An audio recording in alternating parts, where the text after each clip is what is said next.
let's take a closer local view to the Santa Monica perspective and now focus on the business aviation operations at the airport. I would like to introduce Matt Daglish. Matt is the chief pilot with Wonderful Aviation. He has over 20 years in aviation. He's an ATP and has background both corporate and law enforcement aviation background. Wanted to note, and Matt will talk more about this, is that Wonderful frequents Santa Monica multiple times a day, and Matt and his crew of pilots have developed great expertise and procedures to operate from the airport and a lot of wisdom to share with us. Matt, please, the microphone is yours. Great. Thank you very much, Alex. Really appreciate that and the opportunity to be able to present today. We do operate a high number of events out of Santa Monica on a daily basis with our company. As you can see here is just a sample of what we have within our fleet. The aircraft fleet has changed recently, where we've acquired a 250 King Air in addition to the existing one that we have. And the center aircraft there, the C-90 that we've operated previously, would be going away. That's mainly for our purposes as far as capacity. However, in addition to operationally making a better decision for the company in and out of Santa Monica with the shorter runway, the 250's been something that's a good addition for the company for us here today. Unfortunately, on the left-hand side, our Premier and Citation are no longer going to be in and out of Santa Monica. The Santa Monica Airport runway changes have been pretty dramatic, and some of the new issues, as the previous speakers have discussed, and we've already been involved in working with the FAA with a SRM panel. Myself and our assistant chief pilot, Alden Lewis, attended and noted during this panel and have already seen a few instances of runway excursions due to the new designations of the taxiways. Previously, Santa Monica Airport had an open taxiway configuration, which meant that we could land anywhere on the runway and just at a diagonal and at our leisure exit the runway and taxi onto the parallel taxiway or directly onto the Santa Monica Atlantic Aviation's ramp. This was a benefit to us and also to the FAA to continue the flow of aircraft in and out. Unfortunately, we've had a few instances, I believe it was within the first few days of opening the new runway, and had a couple people used to this process and unfortunately taxied through the infield. It appears that we've been having some better luck with that now, and the mitigating factors we've been able to work with the control tower and the local operators to be able to identify the new taxiways, the 90-degree turnoffs, and make better use of them. A few of the other changes now that we've got since the shortening is that we have new holding areas on Alpha and Bravo, the parallel taxiways on the north and south side of the airport. These holding areas are going to be slightly different in the sense that when you have an IFR condition and they're flying approaches into the airport, these are access points to areas beyond, east and west of the ends of the runway that is going to be new marking and something completely different for the operators at Santa Monica. The taxiing aircraft would have to be held at these spots on the taxiways during IFR operations and not allowed to taxi beyond as there's an aircraft on the approach. And this was something that was new, and right up until 2 days prior to the airport reopening, the city was having to determine where to place these bars and working in conjunction with the FAA to get that done. So this could be another factor for runway incursions or even just confusion on the taxiways. Temporary run-up areas have all been redone. They're somewhat similar on the northeast side of the airport. They're just located a little further to the west, and the southeast run-up remains the same. However, it is completely new on the west side of the airport. The run-ups are now going to be between the taxiways, Alpha 3 and Alpha 2, and Bravo 2 and Bravo 3. So still just some new aspects of the configuration of the airport and the the run-up area is also being inside of the movement area, which is different from how it was previously configured. With the shortened runway here at Wonderful Aviation, we've had to make quite a few adjustments as it pertains to our operation. We're no longer operating, as previously stated, our Premier or our Citation in and out of Santa Monica. Unfortunately, we're going to be moving those operations to Van Nuys, and that has a pretty large impact on our business model and how we get the job done.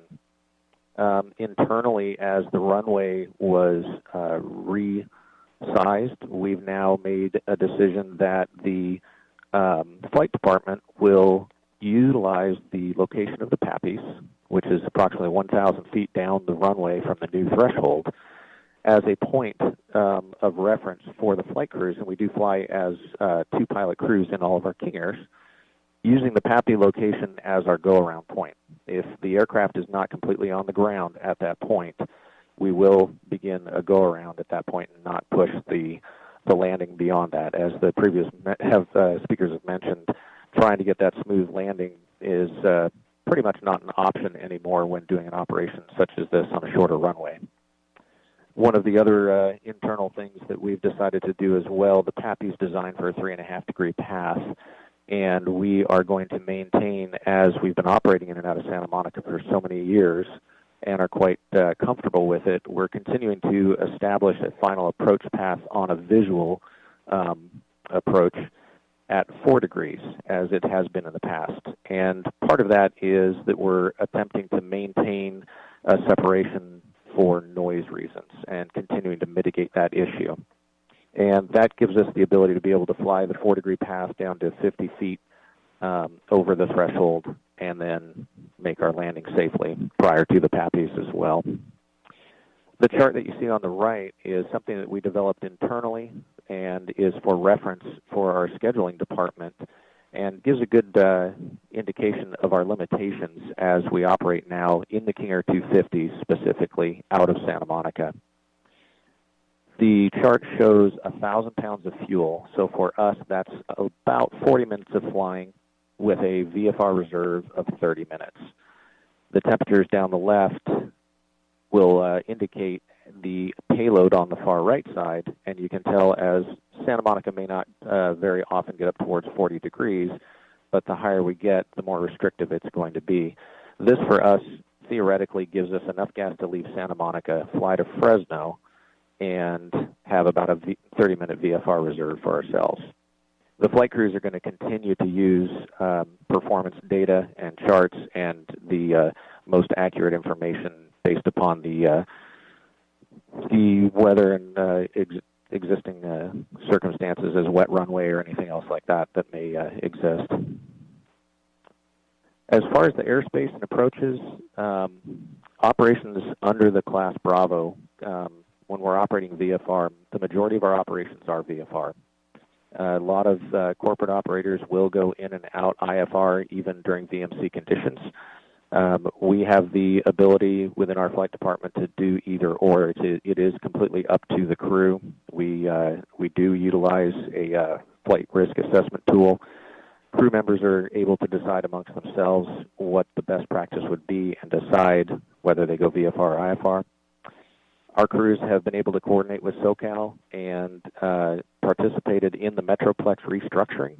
During that time, we also coordinated with them to find a best practice for transiting the airspace over the San Fernando Valley as we went into Santa Monica, which can be quite busy going in and out of Van Nuys, and we're also crossing over the final approach course for runway 8 into Burbank. The relationship that we have with SoCal has been fantastic, along with the Santa Monica Tower. And in doing so, we've developed specific procedures. They understand where we're headed. We've got specific GPS reference points specific to the Class Bravo airspace, and it's worked out very well. Unfortunately, a lot of the times it is a very much of a tunnel for aircraft leaving the VFR corridor, going northbound, and our arriving southbound over Van Nuys and into Santa Monica, so vigilance is always important. The new GPS approach has been fantastic and helped us out up until the point that the shortening of the runway. The ability to be able to get down to those LPV minimums for us during times of the overcast and June gloom, if you will, have been extremely helpful. Anytime that we have to deviate from Santa Monica to Van Nuys, our first flights are typically out of Bakersfield, where we're based, to Van Nuys or Santa Monica. A deviation to Van Nuys causes our passengers to have to incur usually no less than a 1-hour drive to the airport compared to approximately a 5-minute drive from Santa Monica. The temporary loss of the GPS approach with a shortened runway means that we're now going to be only flying the VOR approach, which has a considerably higher minimums on that approach. Our hope is that when the approach returns in February, that will assist in mitigating some of these issues. Some of the standard restrictions that we operate with out of Santa Monica are the curfews.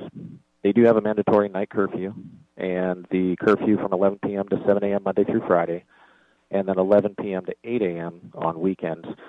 The change can sometimes, and we have heard it on flying on weekends, that folks may not pay attention to that 1-hour change and attempt to land at 8 o'clock in the morning or depart prior to that 8 a.m. on the weekends, and can be a pretty bad situation.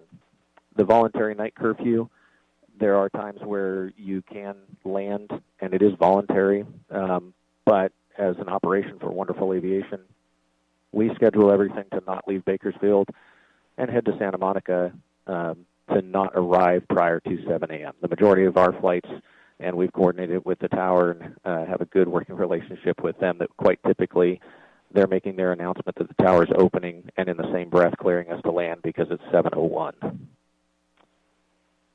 The restrictions as far as the violations, the noise decibel levels at 9.5 or 95 decibels. The concern that has been raised is that the readings are from 2,200 feet from either end of the runway. This is going to be an operational change for a lot of operators, and ourselves included, as all of our departures now will be a static departure. And that will be unchanged as far as the path that we fly, and I can cover that later in the slides here. With the jet aircraft, as I stated, for our operation, we're no longer going to be utilizing the airport for our jet aircraft, but there are going to be operators that are going to be using some of the smaller jet aircraft in and out that do make the performance numbers, and it is going to be an issue, and just to be vigilant about maintaining that noise abatement procedure and watching over it, and working with the noise office at Santa Monica to be able to maintain these restrictions. The noise abatement procedure, we fly in the past when we were flying our Citation or Premier, we would typically fly the identical, if it were a VFR departure, we would fly the left turn 10 degrees to the golf course and then 225 degrees outbound to the shoreline. Now with the King Airs, we will continue to do the same thing. We don't do anything different on the departure as far as reduction of power or configuration, other than now that it's a shorter runway, all departures will be made at approach flap settings rather than flaps up. So now on the new new shortened runway with the noise restriction, we are definitely working with the City of Santa Monica Noise Office, and we've been in communication with them as the runway opened. We're utilizing this first month of operations in January to create a baseline for our King Airs as we fly in and out, and see how that works with the 4-degree path flying in, and especially on the departures, because that's completely new. We know that we can fly a 4-degree path to runway 21 on approach to a distance further west and maintain a decent noise rating and well below 95. The departure is the unknown for us, but the noise office has been working quite well with us.